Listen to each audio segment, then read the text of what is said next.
O cabelo branco fica escuro aplicando isto sem química e sem danificar o cabelo. Vamos começar esta receita adicionando 4 colheres de café a uma xícara. O café elimina o excesso de oleosidade no cabelo e ajuda a tingir o cabelo de forma natural. Depois adicione 3 colheres de açúcar. Isso serve como esfoliante para o couro cabeludo. Em seguida, adicione 3 colheres de azeite de oliva. Isso vai ajudar a combater a queda de cabelo e fará com que ele cresça forte e radiante.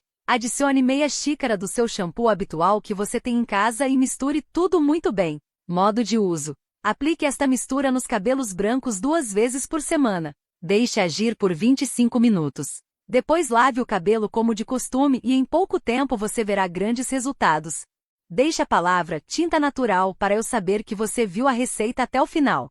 E já compartilha esse vídeo com aquela amiga que também sofre com cabelos brancos. Que Deus o abençoe. Até o próximo vídeo. Tchau!